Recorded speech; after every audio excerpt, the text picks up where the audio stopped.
High high সর্বনাশ! এবার সাংবাদিক ইলিয়াসের কাছে মারাত্মকভাবে ফেঁসে গেলেন সেনাপ্রধান জেনারেল ওয়াকারুজ্জামান। হঠাৎ এমন কি বিস্ফোরক মন্তব্য ফাঁস করলেন তার বিরুদ্ধে, কিংবা তার বিরুদ্ধে আনা প্রধান প্রধান অভিযোগগুলোই বাকি? আর এই সকল প্রশ্নেরই উত্তর জানাতে চলেছে আজকের ভিডিও, তাই ধৈর্য সহকারে ভিডিওটি শেষ অবধি দেখার অনুরোধ রইল। সম্প্রতি প্রকাশ হওয়া একটি ভিডিওতে সাংবাদিক ইলিয়াস হোসেন বলেন যে বাংলাদেশের সেনা প্রধানের দায়িত্বে থেকে এখনও বহাল তবিয়তে প্রতিনিয়তই জেনারেল ওয়াকারুজ্জামান শেখ হাসিনা ও আওয়ামী লীগের জন্য কাজ করে যাচ্ছে।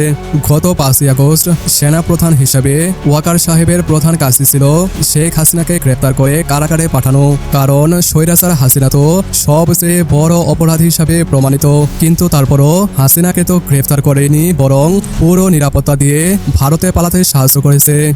এছাড়াও তিনি আরো বলেন, ওই 5ই আগস্টই উচিত ছিল আয়না ঘরে বন্দী থাকা সকল নিরীহ মানুষগুলোকে মুক্ত করে দেওয়া, কিন্তু ওয়াকার সাহেব সেটাও করেননি। ক্যান্টনমেন্টে যে 650 আওয়ামী লীগ নেতাদের আশ্রয় দেওয়া হয়েছে, তাদের মধ্যে অনেক নেতাকে ইতোমধ্যে ভারত পালাতে সাহায্য করেছে জেনারেল ওয়াকারুজ্জামান।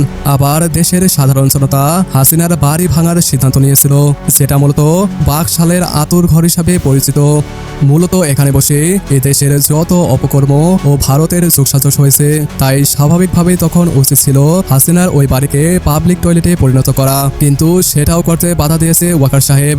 প্রিয় দর্শক, সাংবাদিক ইলিয়াস হোসেনের এই বক্তব্যের ব্যাপারে আপনার কি মতামত তা চাইলে আমাদেরকে কমেন্টে লিখে জানাতে পারেন।